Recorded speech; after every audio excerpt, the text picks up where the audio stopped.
Aqui é a professora Elaine Moraes e nós daremos continuidade às aulas da disciplina Texto e Discurso na formação docente. Ainda estamos no módulo 1, Texto e Discurso, abordagens teóricas e limites conceituais, e agora a gente começa a segunda unidade desse primeiro módulo, que é o conceito de discurso nas aulas de leitura. Para recapitularmos um pouco, na aula anterior, na unidade 1, nós começamos a discutir qual é o conceito de texto, como que o texto, aqui no âmbito da disciplina, dialoga com a noção de discurso e, sobretudo, como texto e discurso são duas unidades vistas sob o prisma de lugares teóricos muito específicos. Na aula anterior, nós observamos o texto e discutimos conceitos inerentes à perspectiva do texto a partir da linguística textual. Passamos pelos conceitos, pelos fatores de textualidade, observamos como isso se dá na prática, e agora, hoje, nós vamos especificamente pensar no mesmo processo, agora sob o prisma do discurso.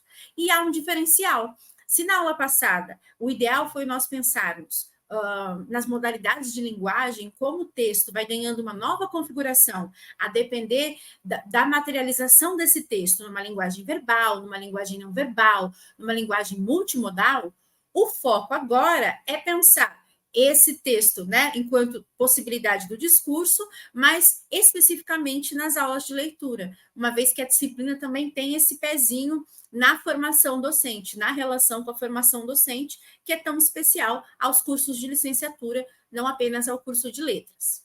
Nas duas primeiras telas, eu deixei citações teóricas dos textos que fazem parte da bibliografia da disciplina.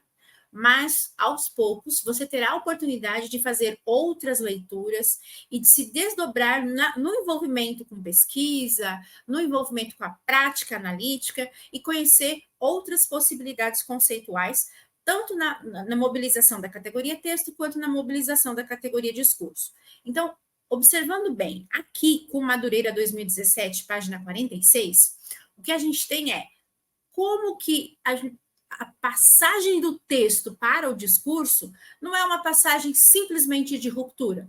Então, olha lá, e do texto ao discurso não significa causar uma ruptura que anule uma perspectiva de análise em favor de outra. Então, gente, ao contrário, a passagem desta unidade para outra unidade deve integrar os domínios como domínios complementares. E por que isso é possível? Por que isso é esperado? Por que isso é importante?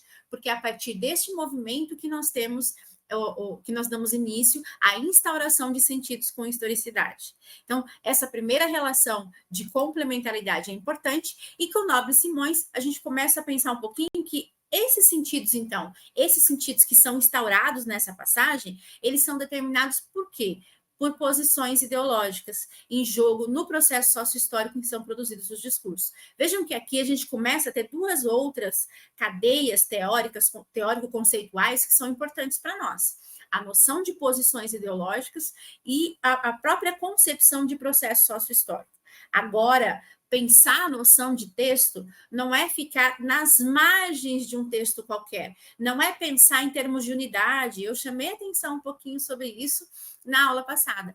Pensar a relação com o texto é você observar que um texto emerge num contexto muito específico, que envolve questões sociais, questões históricas, mas também envolve posições ideológicas dos sujeitos envolvidos na produção de um texto. E é claro, é por conta desse processo que a gente pode falar, que nós podemos pensar a constituição de sujeitas e sujeitos leitores na escola.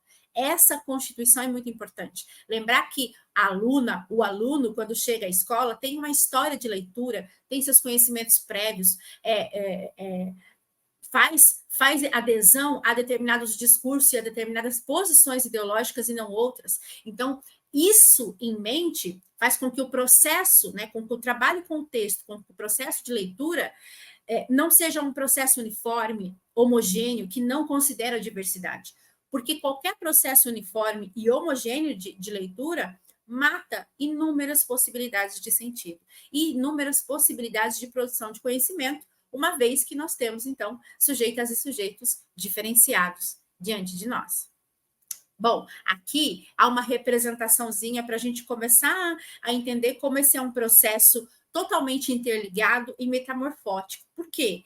Porque se a gente vai conceber, então, que a leitora, as leitoras, os leitores, eles vêm já com essa história de leitura, já vêm com esse conhecimento prévio, nós temos que pensar que a relação entre esse conhecimento prévio, ela vai entrar em movimento para se pensar a própria posição que as sujeitas e os sujeitos ocupam em comunidades, em diferentes sociedades, a própria relação entre um leitor e o coletivo, e automaticamente, desse diálogo, dessa interação, a gente começa a pensar na noção de autoria ou na noção de autorias, porque o processo de leitura também é um processo autoral, também é o processo de produção de uma coisa nova, de produção de mais sentidos. Então, pensar a noção de autoria aqui não é simplesmente endereçar e colocar nome, rotular a origem de um determinado texto, mas é pensar também na relação de historicidade que existe dentro do processo de leitura, porque com a historicidade de todo esse movimento, nós temos a produção de mais autorias, de mais autores, de mais autoras. Por isso que o processo de leitura escrita é um processo indissociável, são duas fases que se interligam na produção de conhecimentos, tanto na escola, no espaço universitário, na vida cotidiana, na urbanidade das cidades. Por isso que aqui, quando a gente fala de leitura discursiva, olhar o texto, pensar a leitura desse texto no âmbito discursivo, nós vamos adentrar um universo que é totalmente pautado em algumas esferas. Então, antes, voltando no que a gente conversou na aula passada, uma leitura estrutural, um adentramento estrutural na esfera da língua, como acontecia no início da linguística, não permitia, por exemplo, conceber o papel dos sujeitos e das sujeitas. E aqui eu segmentei para vocês uma espécie de caminho analítico para a gente poder refletir em torno disso. Então, na primeira aresta estão as sujeitas e os sujeitos e sentidos se constituindo recíproca e simultaneamente. E é uma constituição que é histórica, que só se dá historicamente. Então, aqui no bojo dessa concepção, o sujeito inscreve-se em um conjunto de FDs. O que é FDs? FDs é a sigla que nós usamos para as formações discursivas. Formações discursivas são essas matrizes de sentidos, esses blocos de onde emergem determinados sentidos e não outros sobre qualquer coisa que a gente possa pensar. Se nós pensarmos nas noções de vida e morte, por exemplo, ou se nós pensarmos na noção de justiça, que foi mobilizada no primeiro texto que analisamos na aula anterior, pensar a noção de justiça é entrar em determinadas FDs. Então, há formações discursivas que nos permitem ter determinada visão sobre justiça, e há formação discursiva que nos leva a pensar a justiça de uma outra forma. Na tirinha que nós analisamos, a justiça brasileira é tida como morosa, né? Naquele prisma de uma justiça que é lenta, que não necessariamente se efetiva no tempo correto, mas não existe apenas essa forma de pensar a justiça. Então, há outras possibilidades, há outras formações discursivas que nos permitiriam produzir outros sentidos sobre justiça. Bom, então, o sujeito inscreve-se em um conjunto de FDs, de matrizes de sentido, que regem a sociedade, regulando, então, historicamente, as formas de dizer. O que isso nos traz de importante para pensar a leitura discursiva? Os sentidos, eles não estão dados, eles não estão prontos. É no contato dos sujeitos, das sujeitas com os textos que nós temos esse processo, esse movimento que vai permitir que alguns sentidos emerjam e não outros. E isso é muito, muito importante para pensarmos fenômenos linguísticos, linguageiros que acontecem o tempo todo, como a própria ambiguidade, a ironia, os efeitos de comicidade, de criticidade, de sátira, entre tantas outras possibilidades que cada texto diferente nos oportuniza. Bom, como segundo elemento aqui, que é fundamental, já que nós estamos falando de leitura discursiva, né, e leitura discursiva na escola, as sujeitas, os sujeitos, eles não vão interagir simplesmente, né, com o texto e com outros sujeitos inseridos nesse texto, mas a gente vai ter essa relação.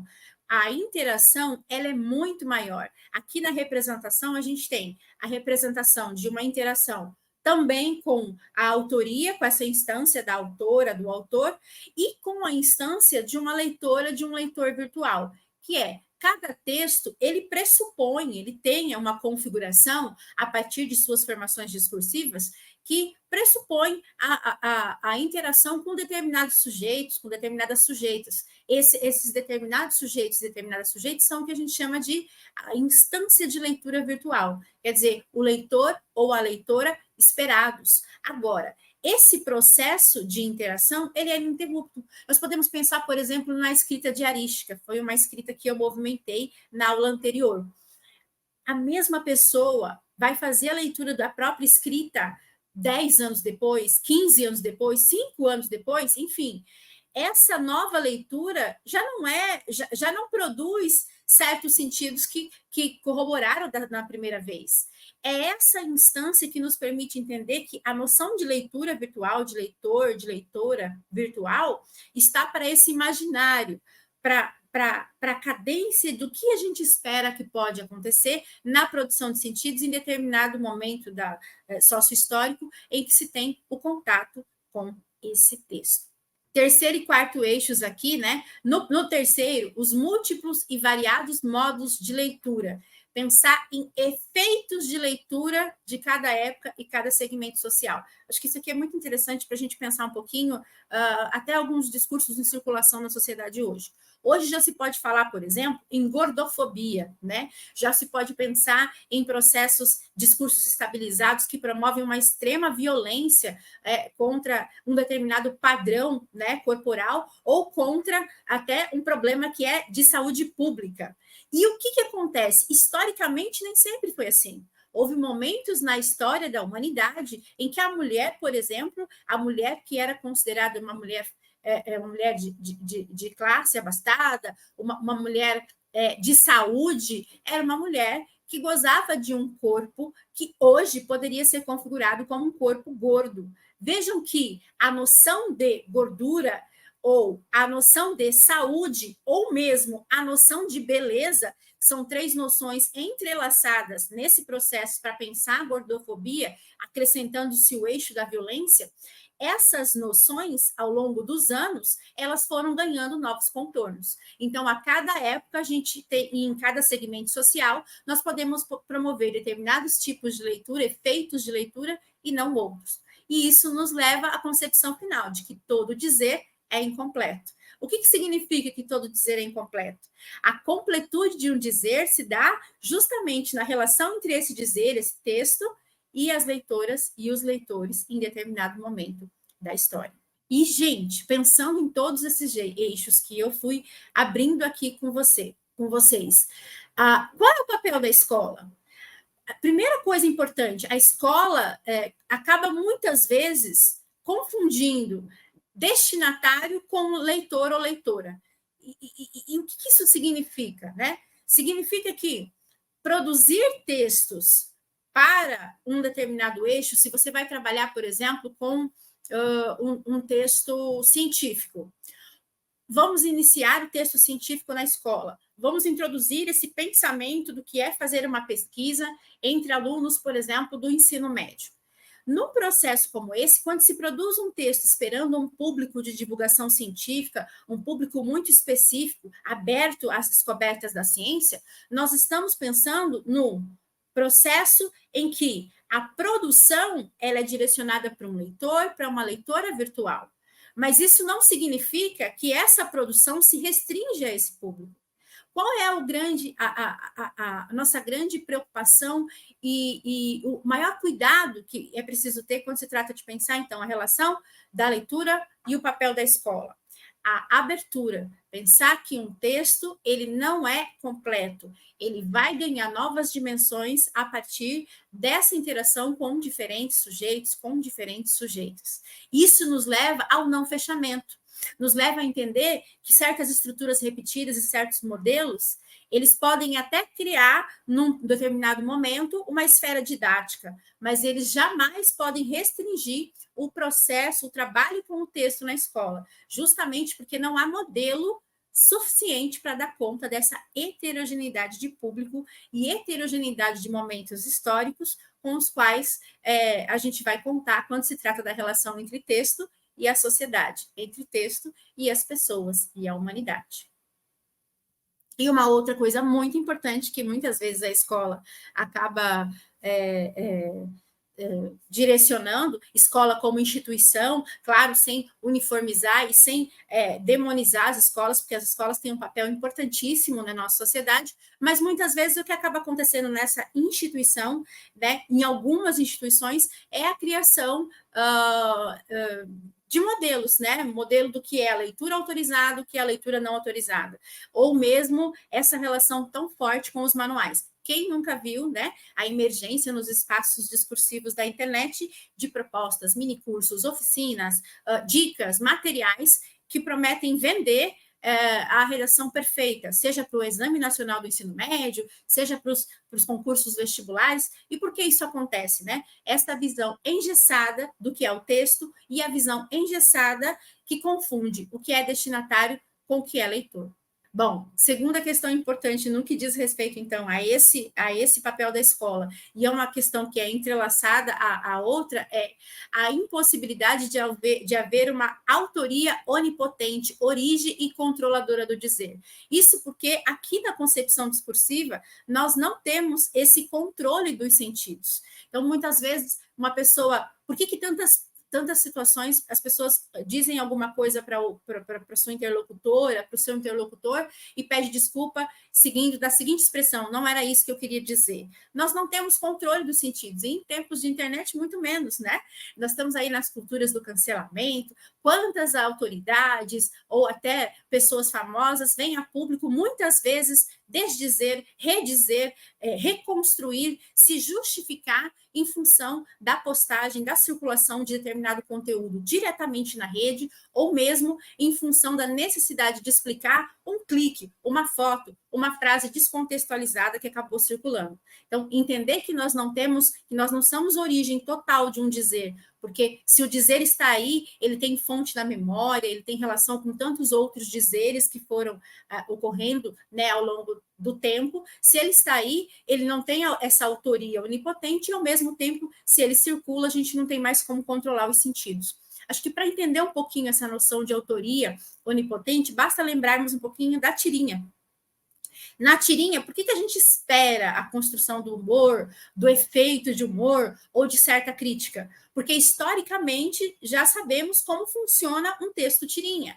Então, veja que a autoria não surge, a tirinha não surge com aquele exemplo que nós vimos. Esses conhecimentos prévios sobre o que é tirinha, entre tantas outras categorias que estavam mobilizadas ali, é que nos vão permitir, dentro daquela tirinha, produzir alguns sentidos e não outros. Bom, e dessa impossibilidade de autoria onipotente, nós temos também a impossibilidade de um texto ser transparente, legível, detentor de um sentido único e evidente. Os sentidos não são evidentes, e a perspectiva discursiva vem nos convidar a pensar isso, a desnaturalizar essa transparência e mostrar que as palavras não são transparentes. Elas podem significar diferente a depender das relações com diferentes sujeitos ou com diferentes espaços-tempo, como eu tenho falado aqui desde o início dessa aula.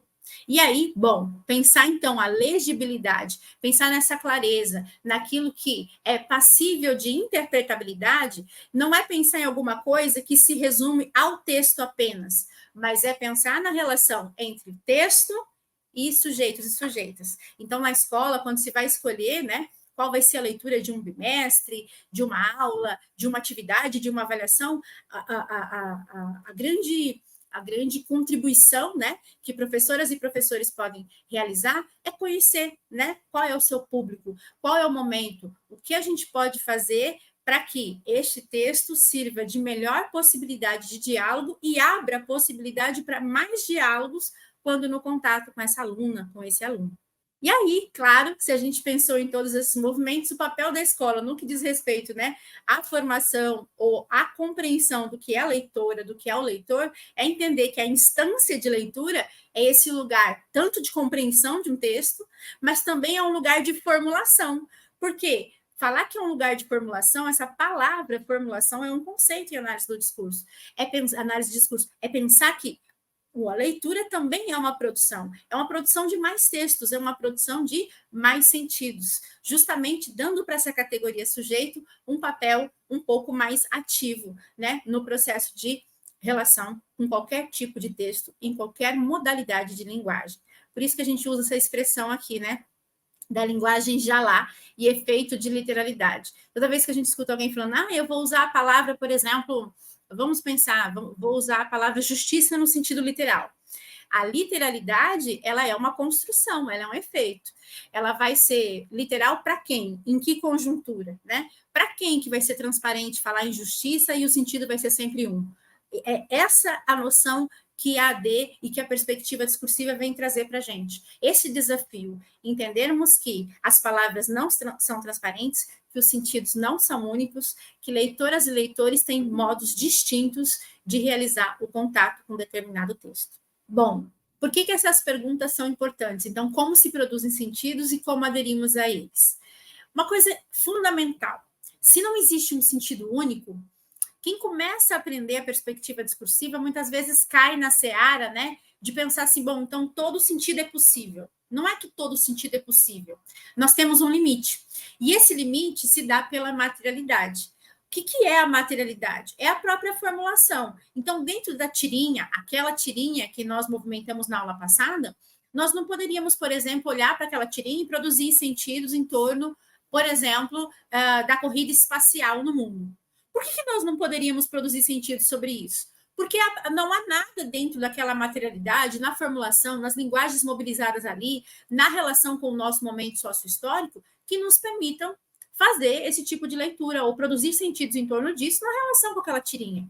Vejam que como aderimos a esses sentidos e como se produzem sentidos é pensar na relação de historicidade a partir do quê? Da nossa materialidade de análise. Então, essa relação com a história é uma relação muito importante, porque a gente não fica restrito ou restrita ao que tem no texto, aquilo que a linguagem ali, dentro daquelas margens, se configura, mas nós também não saímos completamente fora daquilo em outros universos, se nós não temos nada na relação com a história, com a historicidade, que nos permitam produzir determinados sentidos e não outros.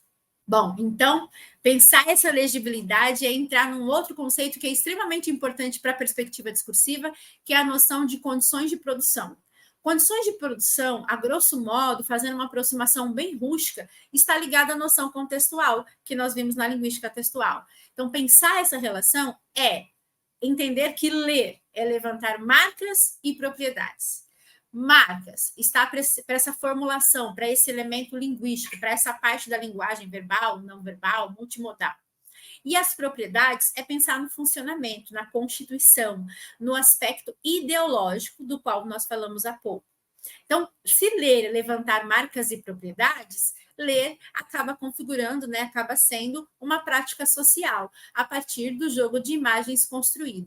Imagens em torno do que se diz, de com quem se fala, né, do quando, desse momento, dessa relação, de quem se é para dizer o que diz. Então, eu deixei aqui 2 boxezinhos, né, explicativos para a gente pensar que as marcas, então, para a gente olhar e entender essa noção de marcas, que os efeitos de sentido são criados em função dos atos verbais que se materializam com o momento histórico e com o lugar social ocupado, né, por sujeitas e por sujeitos. Vejam que atos verbais é uma expressão que não necessariamente diz respeito ao uso da linguagem verbal, mas sim é sinônimo de enunciados, né, de toda a produção discursiva, de toda a prática discursiva que a gente possa desenvolver.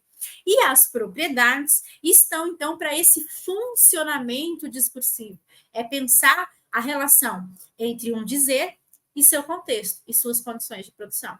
Eu deixei uma dupla expressão que é muito comum no material, na bibliografia da disciplina, mas que requer um pouco da nossa atenção, que é a relação entre condições de produção e condições de recepção do discurso. Falar em condições de produção é pensar nesse contexto maior ou menor, imediato ou imediato, no que diz respeito à produção de um determinado texto.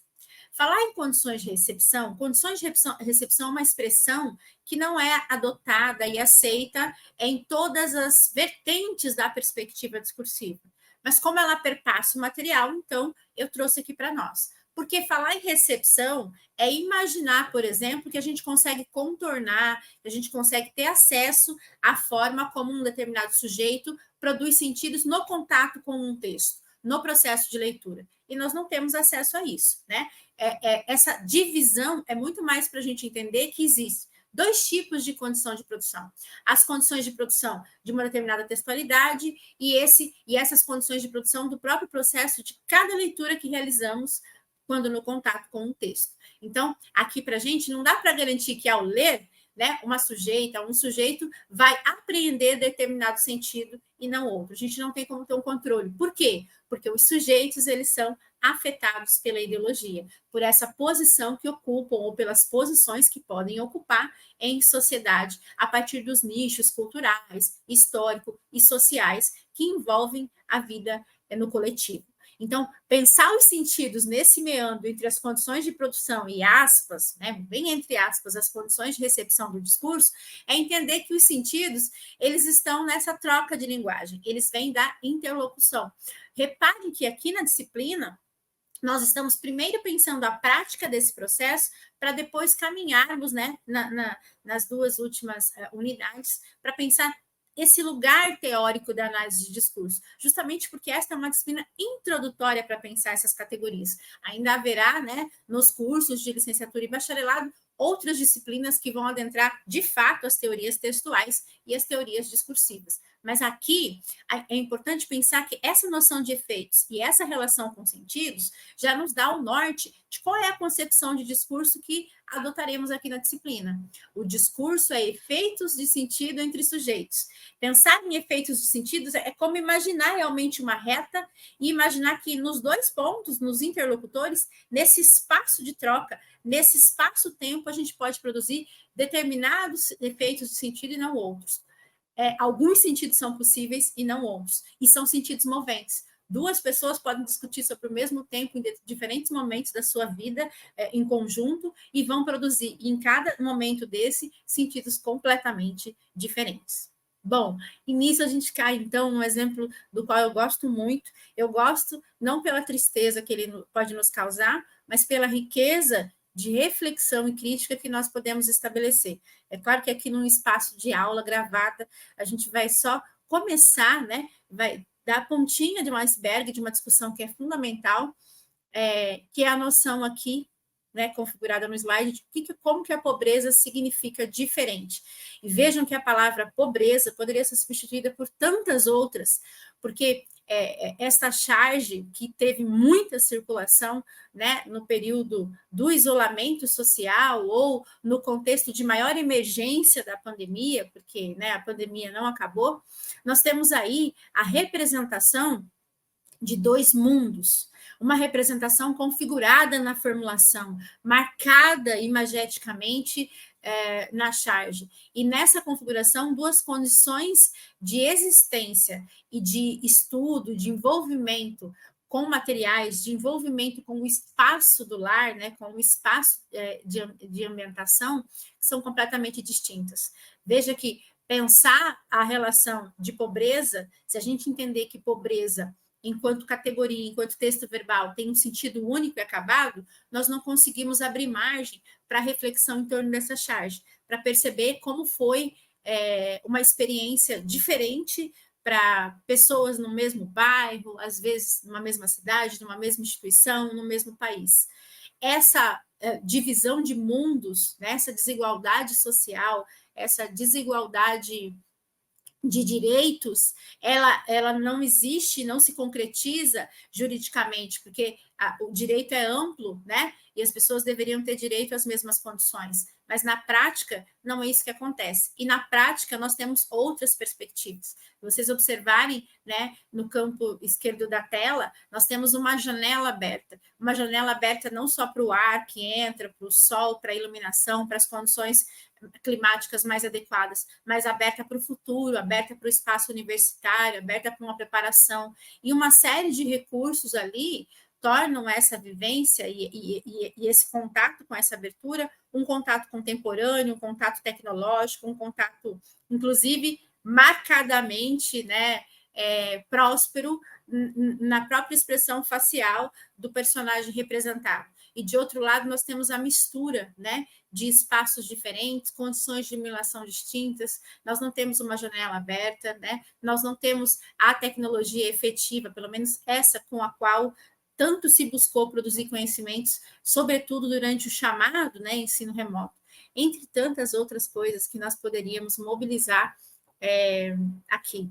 Então, pensar essa diferença é adentrar esse universo da leitura discursiva do qual a gente está falando aqui desde o início da aula.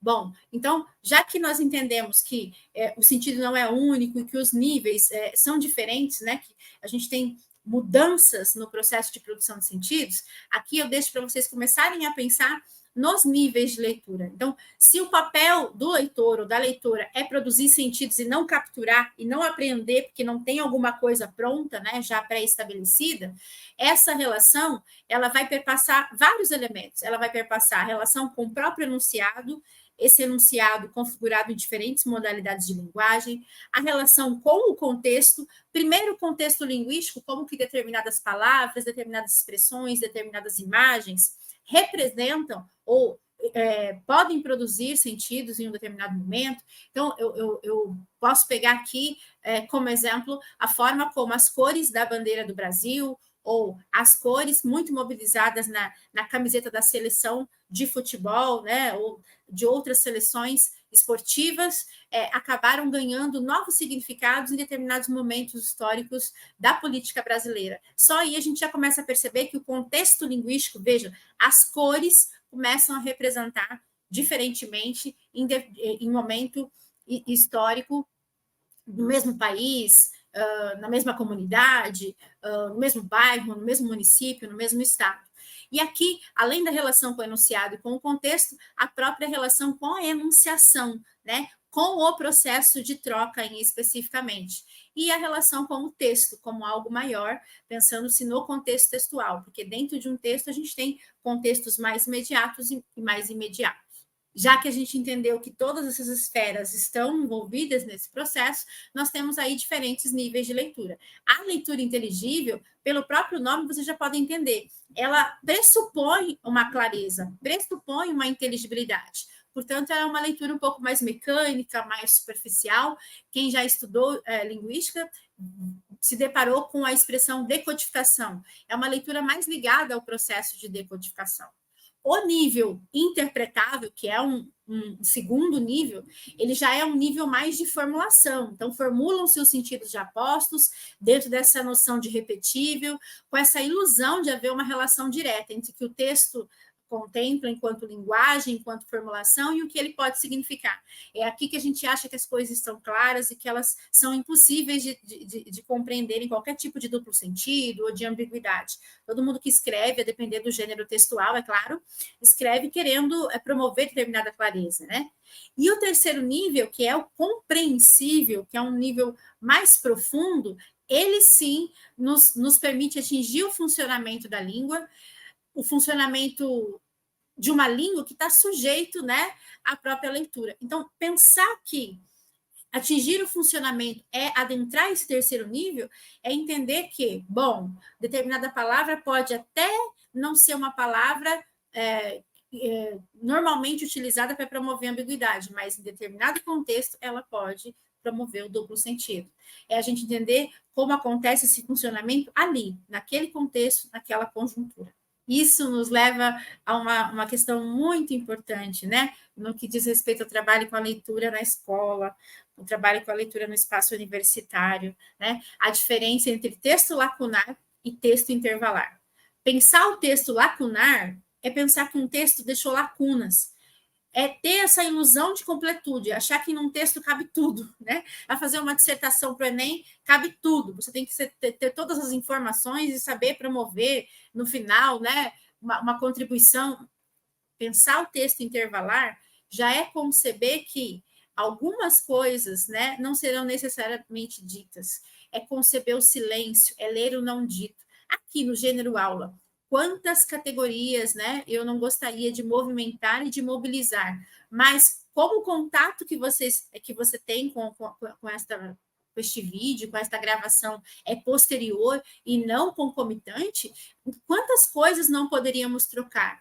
Em função dessa impossibilidade de certas trocas, algumas coisas eu silencio, alguns elementos eu não trago à tona. O debate ele fica um pouco mais restrito a uma casquinha, a algo que você vai desenvolver depois com a sua turma, com a sua comunidade, com as suas tutoras, com seus tutores, e não comigo. E aí, para a gente exercitar um pouquinho esse processo, eu trouxe a SD1, essa sigla SD significa sequência discursiva 1. É a mesma coisa que dizer texto 1 de análise. Mas quando a gente fala texto 1 de análise, nós estamos posicionando dentro da linguística textual. E falando em SD, estamos nos posicionando dentro da perspectiva discursiva. Eu gosto demais dessa tela, né? Mulher jovem e mulher velha.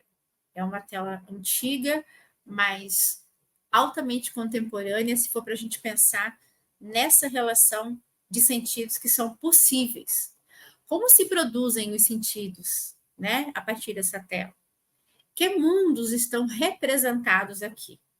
E mais do que representados ou possíveis de representação na configuração imagética da tela, a relação entre a tela e o título, mulher jovem e mulher velha, já nos leva para um caminho duplo, um caminho que dividido em dois universos, ele vai representar uma série de elementos. Nós podemos pensar nas expressões faciais, na configuração, no que é ser mulher jovem, no que é ser mulher velha em determinadas comunidades, em determinado espaço-tempo.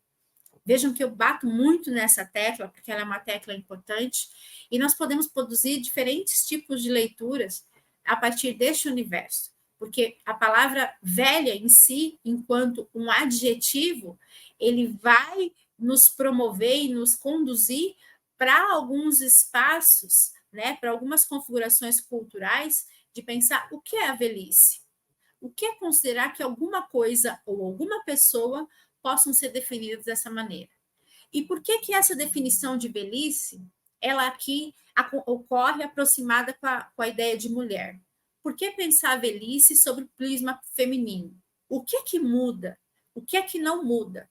Por que essa mudança importa à sociedade? Então, são tantas perguntas que podemos fazer para produzir uma leitura e produzir sentidos tão diferentes. E esse universo ele fica ainda mais amplo, claro que eu estou só aqui lançando a semente, nós não estamos fechando a produção de um gesto de leitura, porque dependeríamos da nossa interação. Aqui eu tenho a SD2. A SD2 está diretamente relacionada à SD1. Então, é como um novo texto. Vamos observar, só numa primeira leitura, como esse elemento se distingue. Cientistas preveem a cura do envelhecimento para os próximos 150 anos. Se as previsões estiverem certas, a primeira pessoa a comemorar seu aniversário de 150 anos já nasceu. E a primeira pessoa a viver até os 1000 anos pode demorar menos de 20 anos para nascer. O biomédico, gerontologista e cientista-chefe de uma fundação dedicada a pesquisas de longevidade calcula que ainda durante a vida os médicos poderão ter à mão todas as ferramentas necessárias para curar, entre aspas, o envelhecimento, extirpando as doenças decorrentes da idade e prolongando a vida indefinidamente. E aí vai. Reparem que nessa configuração textual, nesse conjunto, nessa formulação, observem a fonte, o momento sociohistórico, né, de emergência desse texto, a relação com o texto anterior já nos conduz a pensar em outro tipo de velhice. Primeiro, a gente sai da configuração do feminino. A gente não tem mais a restrição à noção de mulher. Nós não temos mais a restrição ou a relação direta com o corpo, com o rosto de um indivíduo, de uma indivídua. Nós temos aqui, na verdade, uma configuração de velhice que pensa a sociedade. E não é qualquer velhice. Aqui, entre os sentidos possíveis, a velhice emerge enquanto doença, enquanto algo a ser pesquisado e ser combatido, enquanto algo que depende de uma cura. Observe, né, as aspas na formulação no verbo curar. Então, quantas possibilidades de sentido nós podemos desenvolver interrogando tanto a configuração desta SD2 quanto a relação entre a SD2 e a SD1. Este é o convite que a perspectiva discursiva nos faz para pensar o processo de leitura. Diante do processo de leitura na perspectiva discursiva que desenvolvemos até aqui, eu deixo algumas conclusões para continuarmos ecoando essas reflexões nos próximos encontros. A primeira, só alguns sentidos são lidos. Eles variam de acordo com quem lê e de acordo com a própria pessoa, com o próprio leitor, com a própria leitora, que está posicionado em diferentes momentos do tempo. Segundo, cada leitura vai refletir esse momento sociohistórico em que é produzida. Terceiro, o texto, enquanto categoria, ele pode ser atravessado por diferentes formações discursivas, portanto, por diferentes matrizes de sentidos, diferentes concepções, né, ideológicas. E pensar a noção de sentido nesse meandro é pensar que um sentido só existe em relação a para. Então, em relação a alguém, para alguém, e não em si. O sentido não existe em si antes da gente ter a interação, antes da gente ter a relação entre sujeitas e sujeitos. E, por fim, o discurso ele acaba se configurando como um jogo estratégico. Uma ação e reação, pergunta, resposta, dominação, esquiva. Por isso que as perguntas são muitas. Por isso que o processo natural de leitura na perspectiva discursiva é o de desnaturalização, de desestabilização de qualquer coisa que esteja no campo da evidência.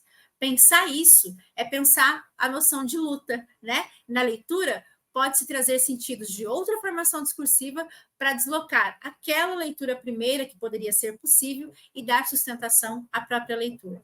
Este é o convite que eu faço a você neste processo. Estas são as referências e vejo vocês na próxima aula.